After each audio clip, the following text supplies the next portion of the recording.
Michel Boujna, qui a immédiatement répondu présent pour animer cette soirée avec un jeune artiste qui est très talentueux, qui s'appelle Julien Nakache. On organise le 21 mars à l'Opéra de Nice, grâce au concours de la ville de Nice. Et la cerise sur le gâteau, c'est la présence exceptionnelle de Michel Jonas. André Dahan, bonjour. Bonjour. On est ravis de vous accueillir en Israël parce que ça fait toujours chaud au cœur d'accueillir des militants communautaires comme vous. Vous êtes au sein de Tziona depuis plus de 20 ans. C'est ça. Alors pourquoi avez-vous choisi cette association et qu'est-ce que vous y faites? Alors c'est une association qui nous a plu avec certains amis qui ont fondé donc le Tziona Côte d'Azur, puisqu'on a voulu créer cette antenne il y a à peu près 20 ans. Il faut savoir que Tziona existe depuis plus de 55 ans, qui a été fondé par Roger et Maurice Pinto. Ce qui nous plaît, c'est les actions sociales, 100% pour Israël, sans frais de fonctionnement, c'est-à-dire que c'est vraiment les fonds qui sont collectés, sont destinés aux actions sociales, et surtout cette connexion avec Israël qui nous ont vraiment plu. Je crois que même il y a un petit frère, une petite sœur qui Alors, il y a une va bientôt naître. Il y a une petite sœur effectivement qui vient de naître il y a quelques mois sur Marseille. Une belle équipe dans le même état d'esprit et donc qui a vu le jour et donc qui a décidé également de s'investir dans ces actions de Tziona. Alors, quand vous dites action sociale, ça veut dire quoi? Le but, c'était quoi? C'était d'aider à ce qu'il y ait moins de misère en Israël, d'aider les gens qui sont en difficulté à passer des moments difficiles? Alors c'est ça, c'est-à-dire qu'en fait, les actions sociales se divisent en plusieurs pôles en quelque sorte. Il y a l'aide aux familles, c'est-à-dire des familles en difficulté. Malheureusement, il y a beaucoup de familles qui restent un petit peu sur le bord du chemin et donc que l'on aide par des bons d'achat, par des petits virements, en tout cas dans différentes familles. Nous avons également des actions importantes, c'est les bar mitzvot collectifs. Je pense qu'on a été, Tziona, les précurseurs pour en organiser. Quand je dis des milliers, je suis loin du compte parce que c'était chaque année entre 2 et 300 sur Naharia et 4 à 500 sur Jérusalem, multiplié par des dizaines d'années. Je pense que ça fait plusieurs dizaines de milliers d'enfants, filles et garçons que l'on a accompagnés pour faire ces bar mitzvot, eux et leurs familles, parce que effectivement, une super fête était organisée, hormis bien sûr les téphilines et la tenue, plus un cadeau, c'était une montre qui était offerte à chacun des enfants. Mais une belle fête collective était organisée également pour fêter ces beaux événements. Alors, vous connaissez bien les familles du Sud, hein, je crois, parce que c'est beaucoup là que Tziona intervient. Il y a effectivement, il y a deux pôles. Effectivement, il y a le pôle Sud, où Maurice est intervenu énormément donc, sur Jérusalem et également sur les populations du Sud d'Israël. Roger a beaucoup œuvré sur le Nord, sur Naharia, surtout après la première guerre contre le Hezbollah, parce que Naharia est une ville de 60 000 habitants qui a énormément souffert après les attaques, les katyushot qui ont été envoyées par le Hezbollah sur cette région. Beaucoup d'entreprises sont parties. Et donc la ville s'est retrouvée en difficulté avec beaucoup de familles qui étaient en dessous du seuil de pauvreté. Il n'y avait pas de perspective d'emploi. Difficile, des entreprises qui sont parties.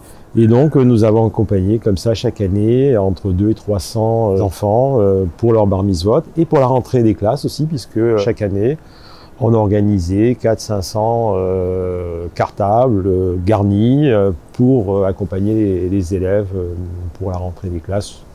Mois d'août en général. Vous êtes venu vous aussi participer à ce genre d'opération? Oui, on est venu à plusieurs reprises avec mon épouse, avec la famille et je peux dire vraiment que c'est un moment d'émotion extrême lorsqu'on voit le grand rabbin Lucira qui bénissait tous ses enfants, qui étaient ravis de se trouver pour une belle fête, se retrouver entre eux et fêter cet événement avec leur famille. Vous les revoyez après, les enfants, par exemple, quand vous leur donnez un cartable quand ils sont petits et que... Alors on a des photos, on en a revu. Je peux vous raconter peut-être une petite anecdote qui m'a vraiment beaucoup touché, c'est-à-dire c'est une petite fille qui venait d'arriver d'Éthiopie et qui parlait pas hébreu, il y avait une traductrice qui était présente avec tous ses enfants, et donc on leur a donné les cartables, petite fille d'une dizaine d'années.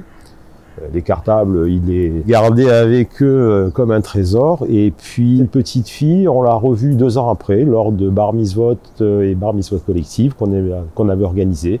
Et cette petite fille qui parlait pas l'hébreu, elle parlait l'hébreu, elle est parfaitement intégrée avec tous ses amis, elle faisait la fête avec sa famille. Voilà, c'est des moments d'émotion.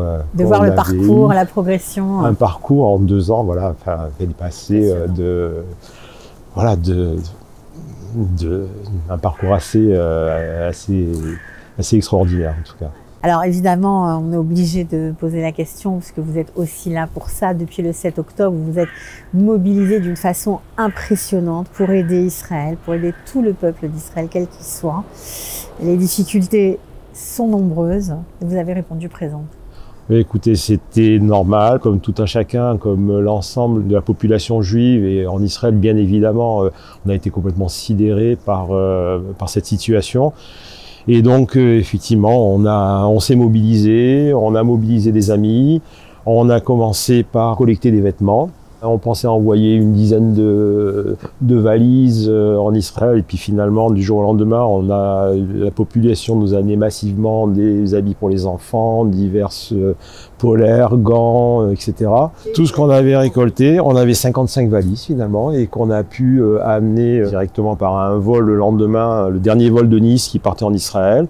Et donc 55 valises de 23 kilos sont parties, donc plus d'1,2 tonne de marchandises. Ensuite, nous avons fait des collectes et nous avons fait des opérations pendant 4 mois, des opérations pour aider les familles déplacées, pour acheter des vêtements, pour acheter des matelas pour les bébés, parce que des crèches étaient réorganisées dans des hôtels.